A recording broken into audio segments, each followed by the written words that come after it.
berjalan dalam firman-Mu, hatiku siap.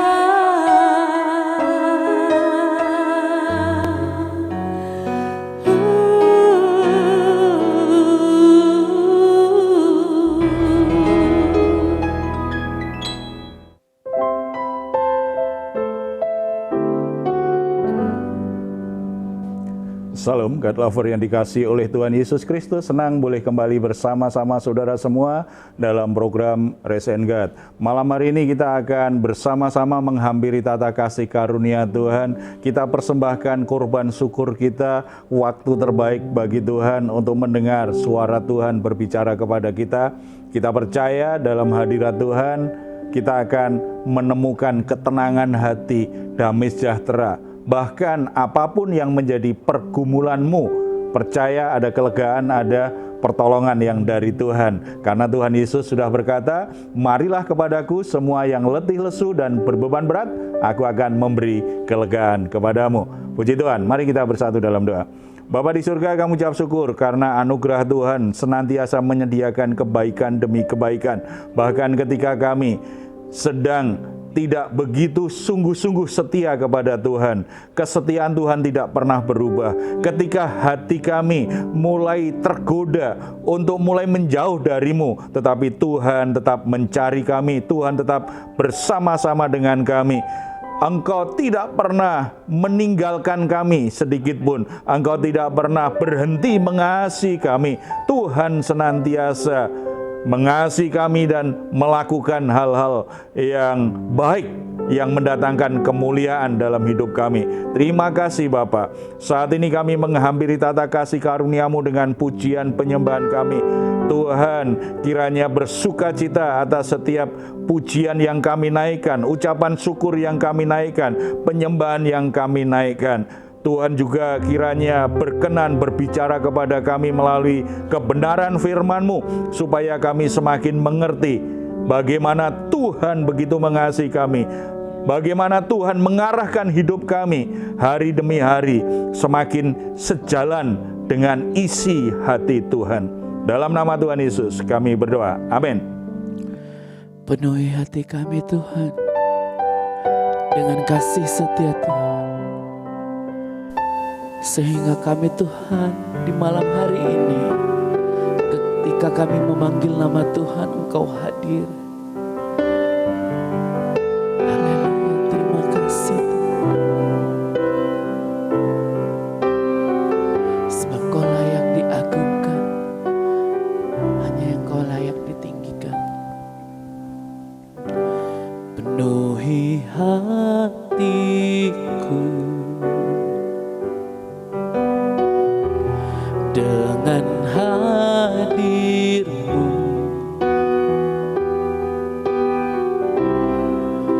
ku rindu memandang wajah-Mu, oh Tuhan, di dalam kekudusan-Mu. Bawaku dekat dalam hati-Mu,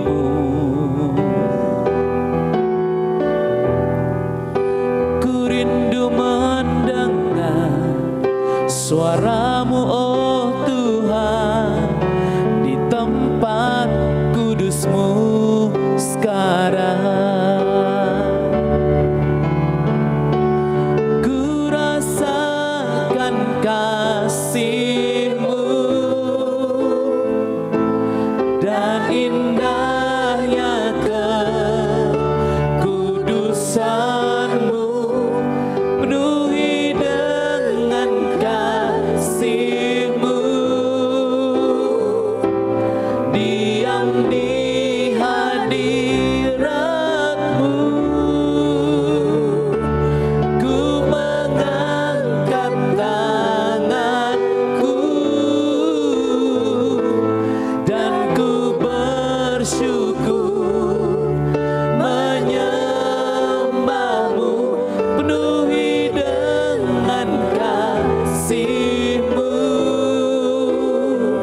merasakan kasih-Mu Tuhan.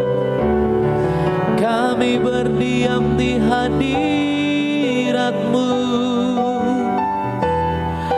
mengagungkan nama-Mu. Tiada Allah seperti-Mu Tuhan, layak disembah. Haleluya.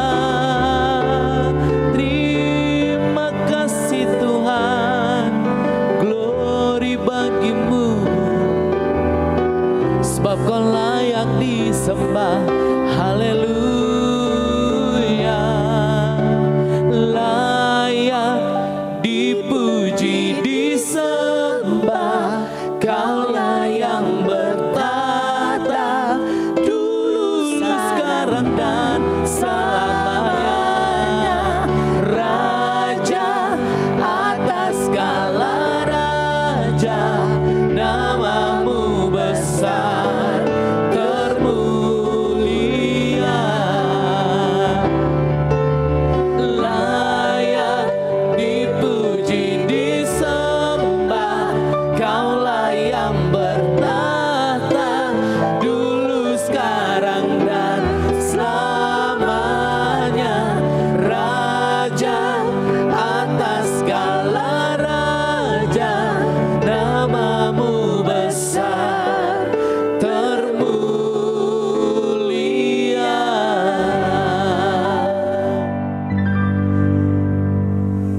Dia layak menerima segala puji hormat dalam hidup kita senantiasa. Tetapi kadangkala kita gagal untuk melakukannya, untuk memuliakan Tuhan. Dalam pergumulan atau masalah tertentu, kadang-kadang situasi itu begitu menekan, begitu mengkhawatirkan, kita kompromi dengan dosa. Kita melakukan sesuatu yang sebenarnya kita sadar itu salah, tetapi mungkin situasi yang membuat kita begitu cemas, khawatir dengan keadaan kita. Dan akhirnya kita gagal untuk menjaga kekudusan hidup kita. Kita gagal untuk mempertahankan kebenaran. Kita semua tidak sempurna dalam mengikut Tuhan. Hal-hal seperti ini kadangkala pernah terjadi dalam hidup kita. Dan saya yakin kita semua juga bukan orang sempurna di tempat ini. Makanya pasti pernah gagal. Sungguh-sungguh mencintai Tuhan, sungguh-sungguh komitmen dengan Tuhan, tetapi tetap bisa gagal. Itu berarti menunjukkan kita punya kelemahan. Nah, sebelum kita melihat kebenaran firman Tuhan ini lebih lanjut, saya ingin mendengar mungkin ada yang mau sharing tentang kegagalan. Bukan cerita sukses ya, kegagalan. Tetap setia dan berpegang pada kebenaran firman Tuhan. Siapa yang mau cerita? Saya, Pak. Ya. Saya punya saudara yang dia rajin beribadah, bahkan dia juga pelayanan sama seperti saya. Tapi ketika itu dia sempat ngomong ke saya, dia jatuh dalam dosa. Dia melakukan hubungan di luar batas gitu. Sebelum dia menikah sama istrinya yang sekarang, dan puji Tuhan istrinya yang sekarang gitu. Tapi dia itu lama ngasih taunya. Itu sudah berjalan hampir 3 tahun dia melakukan itu, tapi dia tetap aktif di pelayanan. Dan satu ketika dia akhirnya dia ngaku sama kakak rohaninya sebenarnya. Saya bilang, kamu harus ngaku karena supaya kamu dilayani. Kamu akan sia-sia ketika kamu melayani, tapi kamu tetap melakukan dosa gitu. Nah, dia akhirnya dilayani sama kakak rohaninya juga, dan dia bertekad ketika dia sudah melakukan itu, dan dia bertekad akan menikah gitu di tahun itu juga, supaya dia, menurut dia harus menikah sama si perempuan ini supaya dosanya, menurut dia ya, menurut pandangan dia, dosanya terputus. Karena gak akan melakukan, dalam arti kan dia kalaupun berhubungan, tapi kan dia sudah resmi dan sudah diberkati. Seperti itu sih Pak kasusnya. Tapi tidak ada rasa bersalah, tetap pelayanan terus ya. Iya, hampir dia ujung-ujungnya dia karena mungkin didesak sama saya juga kan, kamu harus ngaku gitu. Ketika dia sudah ngaku dan dia stop pelayanannya sampai dia menikah. Oh, iya. Setelah dia menikah, dia mulai pelayanan, tapi tetap dilayani. Bukan berarti di mimbar, tapi dia melayani di bidang yang berbeda dulu, baru di pelayanan yang sebelumnya. Seperti itu, Pak. Intinya sebenarnya kejujuran bahwa kita bisa gagal, kita bisa jatuh, kita bisa tidak mentaati firman Tuhan.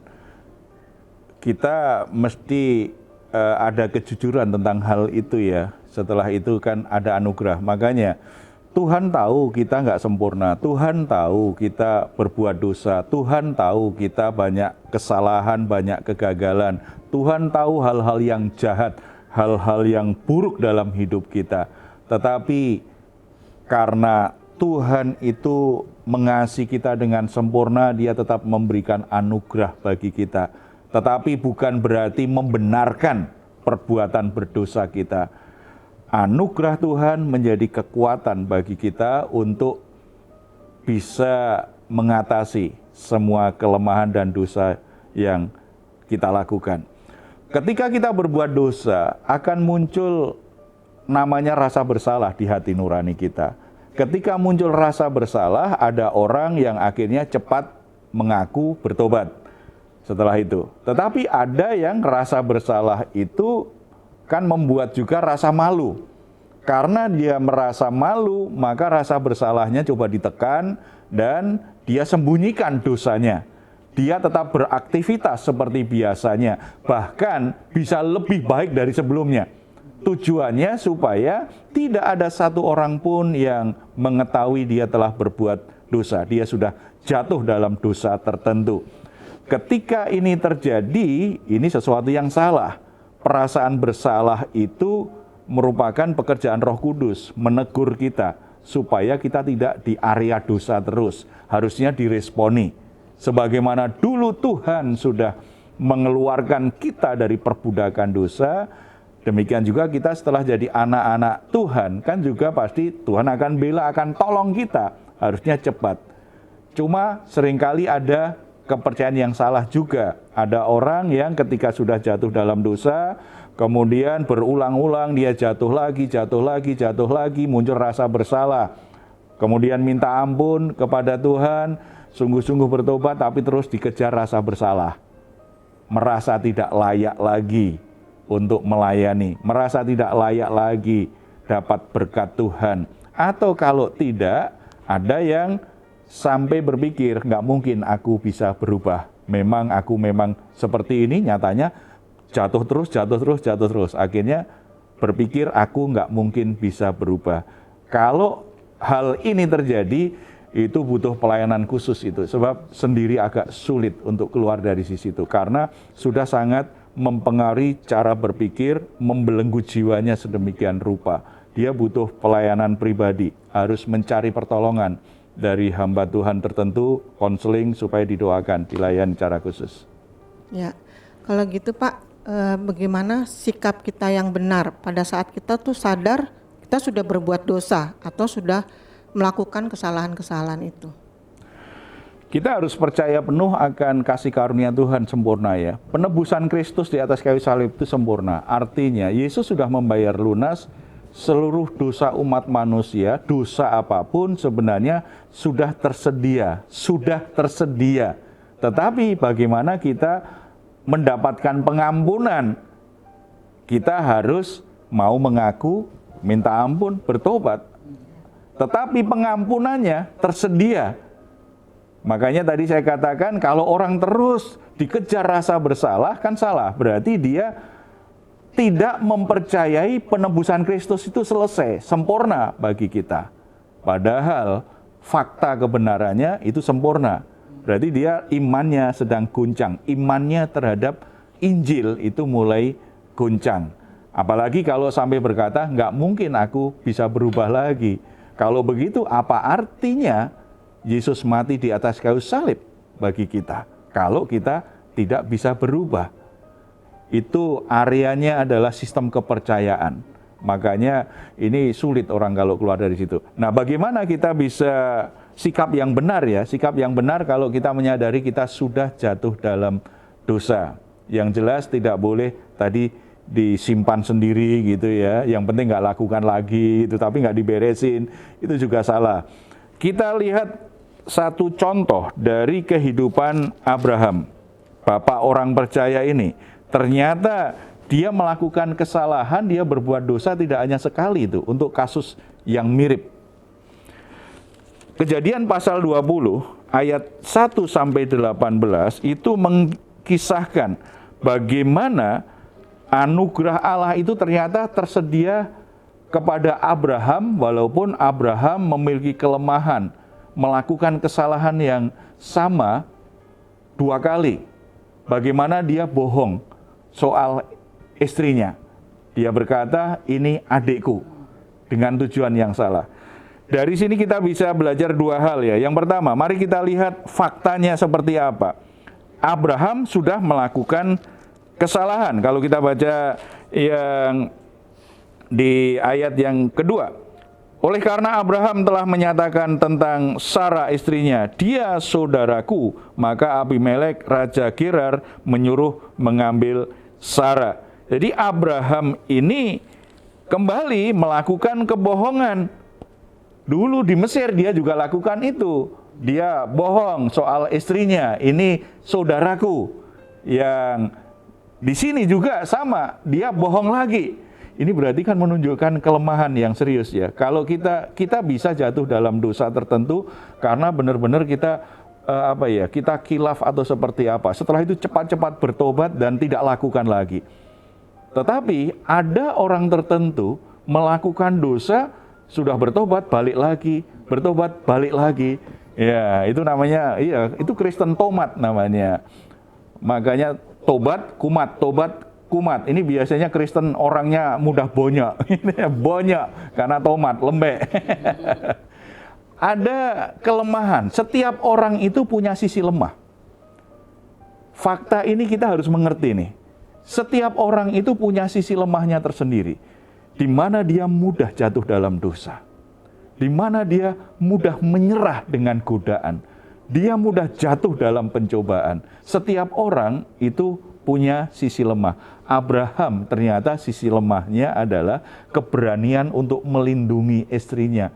Keberanian untuk berkata, aku suaminya, ini istriku. Apapun yang terjadi, dia tetap bertahan demi melindungi rumah tangganya. Abraham punya sisi lemah di sisi itu. Karena dia tahu kalau dia pergi ke negeri asing, dia berkata, ini istriku. Istrinya sangat menarik sekali. Dia bisa dibunuh. Dia melindungi dirinya sebenarnya. Melindungi dirinya dan memanfaatkan kecantikan istrinya supaya dia mendapatkan apa yang dia inginkan di negeri asing itu. Sebab kalau orang suka dengan istrinya, penampilan istrinya, orang bersikap yang baik, dia akhirnya juga dapat kebaikan dari orang-orang itu. Dalam pikirannya dia hanya ingin menyelamatkan diri dan memanfaatkan istrinya untuk keuntungan dia. Ini sisi lemah. Jadi sisi lemah Abraham ternyata sebagai suami, sebagai kepala keluarga. Dilakukan sampai 2 kali. Apa yang menjadi titik lemah kita? Apa yang menjadi sisi lemah kita? Kita harus waspadai. Jangan berkata, saya tidak pernah jatuh dosa. Saya itu orang Kristen yang tegak lurus dengan firman ini. Saya tidak mungkin saya jatuh dosa. Firman Tuhan sudah ingatkan kita. Hati-hati, siapa yang merasa dirinya kuat, kalau dia tidak waspada akan jatuh. Kita punya titik lemah, kita punya sisi lemah. Kalau kita nggak waspada, kita akan mudah jatuh dalam dosa. Setiap orang titik lemahnya berbeda. Ada orang yang digangguin, laki-laki digangguin perempuan berapa banyak tetap nggak tergoda tuh. Tetapi nggak digangguin aja dia gangguin. Nah, itu sisi lemahnya. Ada orang yang dipercaya pegang uang sebesar apapun, dia tetap jujur. Dia tidak menyalahgunakan, dia tidak korupsi. Tetapi ada orang yang sisi lemahnya pegang duit. Jangankan banyak, sedikit aja dikorupsi. Ada orang yang tidak bisa Itu sisi lemah. Ada yang sisi lemah yang lain ya, tadi seperti Abraham, bohong tadi, akhirnya jalan keluarnya bohong. Kita harus mengerti sisi lemah kita apa dan kecenderungan kita bereaksi seperti apa. Supaya kita tidak jatuh dalam dosa itu terus-menerus. Itu kelemahan kita. Kelemahan kalau dibiarkan akhirnya bisa membuat kita jatuh dalam dosa. Tidak boleh dimaklumi juga. Memang itu kelemahanku, gimana lagi? Itu memang kelemahanku. Ya udahlah, kalau memang Tuhan hukum aku, itu aku memang kelemahanku. Itu artinya meragukan cinta kasih Tuhan yang begitu sempurna, menyia-nyiakan korban Kristus. Yang kedua, kemudian Allah menunjukkan anugerahnya itu luar biasa kepada Abraham. Harusnya Abimelek ketika tahu bahwa Abraham sudah membohongi dia, bisa saja dia akhirnya membunuh Abraham. Tetapi ternyata enggak tuh. Bahkan Tuhan secara khusus menyatakan kepada Abimelek, bermimpi mengingatkan Abimelek. Kalau kita membaca ayat yang ke-6, lalu berfirmanlah Allah kepadanya dalam mimpi, aku tahu juga bahwa engkau telah melakukan hal itu dengan hati yang tulus, maka aku pun telah mencegah engkau untuk berbuat dosa terhadap aku. Sebab itu aku tidak membiarkan engkau menjamah dia. Abimelek mengambil Sarah. Setelah itu, sebelum sempat menghampiri Sarah, Tuhan kasih mimpi, mengingatkan. Kamu tulus sebenarnya mengambilnya, bukan pengen merebut dari suaminya, karena kamu dibohongi. Dia pikirkan adiknya, kalau adiknya kan boleh untuk diambil, dinikahi. Tuhan ingatkan supaya dia tidak jatuh dalam dosa. Bukankah ini anugerah yang pertama yang Tuhan nyatakan? Abimelek tidak jadi untuk menghampiri Sarah, istrinya Abraham. Berarti Abimelek ini dicegah oleh Tuhan untuk berbuat dosa.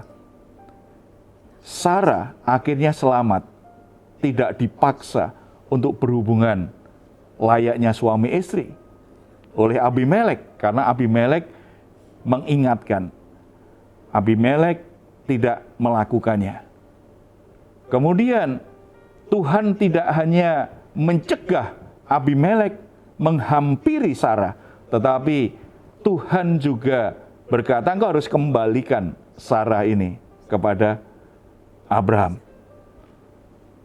Setelah itu Abimelek juga akhirnya bertemu dengan Abraham, walaupun dia jadi marah, menyatakan, kenapa engkau bohong dengan aku? Tetapi hanya berhenti sampai di situ. Bahkan akhirnya Abimelek memberi kesempatan kepada Abraham. Terserah kamu mau pilih di mana tinggal di tempat ini. Kamu nikmati tempat ini. Ini merupakan anugerah Tuhan yang luar biasa. Mestinya Abraham itu mengalami yang namanya konsekuensi dari kebohongannya. Dia bisa dibunuh, istrinya akhirnya direbut oleh Abimelek. Tetapi Tuhan tidak membiarkan itu terjadi dengan cara yang sangat unik, cara yang sangat menarik menyelamatkan pernikahan Abraham. Jadi saudara-saudara, walaupun kita punya kelemahan, kita sering jatuh dalam dosa dari situ, tetapi anugerah Tuhan cukup bagi kita untuk menyelamatkan kita, untuk melindungi kita, untuk membawa kita pada situasi yang membuat kita mudah jatuh dalam dosa. Oleh sebab itu kita harus meresponi dengan cara yang tepat, dengan baik. Jangan sia-siakan kasih karunia Tuhan dalam hidup kita dengan memaklumi atau membenarkan kelemahan lalu berbuat dosa. Justru karena kita bersyukur atas anugerah Tuhan, mari kita berkomitmen. Bagian-bagian mana yang kelemahanku ini mudah jatuh dalam dosa. Kita sendiri harus mengerti apa yang harus aku lakukan. Kita harus komitmen tetap berhasil untuk melewati kejatuhan-kejatuhan akibat kelemahan itu. Jangan cari pembenaran, jangan menyalahkan orang lain, jangan menyalahkan keadaan. Kalau saat ini kita sedang jatuh dalam dosa. Kalau saat ini kelemahan kita sudah menyeret kita kepada kesalahan demi kesalahan dan merusak rumah tangga kita, jangan menyalahkan orang lain, jangan mencari pembenaran, jangan menyalahkan situasi dan keadaan. Mari kita jujur bahwa saya sudah salah, saya sudah berbuat dosa, saya sudah kompromi dengan dosa, saya sudah menyerah dengan godaan, dan akhirnya saya mengkhianati rumah tangga saya lakukan yang tidak benar. Mari kita datang kepada Tuhan, karena ada anugerah Tuhan ingin memulihkan keadaan kita. Kita bersatu dalam doa. Bapa di surga, kami sangat bersyukur karena dalam kelemahan kami, anugerah Tuhan semakin nyata. Dalam kelemahan kami, kuasa Tuhan bekerja, membuktikan bahwa kami semua membutuhkan belas kasihan Tuhan. Kami membutuhkan pribadi-Mu Bapa. Tanpa Engkau, maka kami akan rusak. Tanpa Engkau kami akan jatuh terus-menerus. Tanpa Engkau tidak mungkin kami bisa memperbaiki kerusakan-kerusakan yang diakibatkan oleh kesalahan-kesalahan kami. Kami bersyukur sebagaimana Bapa menyelamatkan rumah tangga Abraham, melindungi Sarah, dan akhirnya justru membuka kesempatan supaya Abraham tidak hanya terus mempertahankan pernikahannya, tetapi juga boleh menikmati berkat Tuhan. Kami sangat percaya ketika kami sungguh-sungguh jujur di hadapan-Mu, kami sungguh-sungguh ingin bertobat meninggalkan jalan-jalan kami yang berdosa. Kami berhenti menyalahkan orang lain. Kami berhenti mencari pembenaran atas kelemahan-kelemahan kami. Kami bertanggung jawab di hadapan Tuhan untuk mengaku dosa dan berkomitmen meninggalkan dosa itu di hadapan Tuhan. Kiranya Tuhan berbelas kasihan, Tuhan memberi pengampunan, Tuhan pulihkan keadaan kami, Tuhan pulihkan rumah tangga kami Tuhan. Tuhan menolong kami untuk memperbaiki situasi yang begitu sulit yang selama ini sedang merongrong keharmonisan rumah tangga kami. Tuhan tolong. Tuhan tolong. Ada banyak kelemahan-kelemahan yang lain yang sedang mengganggu kami dan berusaha menjatuhkan kami. Ada di antara kami yang punya kelemahan dari sisi keuangan, ada yang punya kelemahan dari sisi harga dirinya, ada yang punya kelemahan dari sisi hubungan-hubungan yang tidak sehat, ada di antara kami yang punya kelemahan tidak berani untuk bertanggung jawab, tidak berani berinisiatif, tidak berani menyelesaikan masalah-masalah kami. Kelemahan-kelemahan apapun, kiranya beroleh anugerah-Mu Tuhan, supaya kami tidak jatuh dalam dosa akibat kelemahan-kelemahan. Kuatkan hati kami, beri kami hikmat, dan berikan kami orang-orang yang bisa memberi dukungan kami untuk bisa keluar dari sisi lemah itu. Terpuji nama-Mu Bapa. Dalam nama Tuhan Yesus kami berdoa. Amin. Puji Tuhan, saudara-saudara, karena anugerah Tuhan tidak pernah berkurang dalam hidup kita. Justru ketika kita jujur dengan kelemahan kita, di situ kasih karunia Tuhan semakin dinyatakan. Kuasa Tuhan bekerja membuat kita menjadi pribadi-pribadi yang lebih baik, walaupun kita masih menjadi manusia yang ada kelemahannya. Saudara-saudara yang dikasihi oleh Tuhan, kalau saudara saat ini sedang mengalami pergumulan, ada situasi sulit yang membuat saudara menjadi sangat tertekan, atau saudara sedang sakit, saudara membutuhkan dukungan doa, silahkan menuliskannya di nomor telepon yang tertera di layar saudara. Tim doa kami akan mendukung saudara dalam doa. Kerinduan kami dan ini pasti juga harapan saudara semua, Tuhan menjawab, Tuhan mengabulkan dan Tuhan memberikan pertolongan. Kalau saudara ingin memberikan komentar, silahkan menuliskannya di ruang komentar di channel Diaspora TV. Kami tunggu. Mazmur 4 ayat 8 sampai 9. Engkau telah memberikan sukacita kepadaku lebih banyak daripada mereka ketika mereka kelimpahan gandum dan anggur. Dengan tentram aku mau membaringkan diri lalu segera tidur, sebab hanya Engkaulah ya Tuhan yang membiarkan aku diam dengan aman. Puji Tuhan, selamat malam, selamat beristirahat. Tuhan Yesus memberkati kita semuanya. Salam.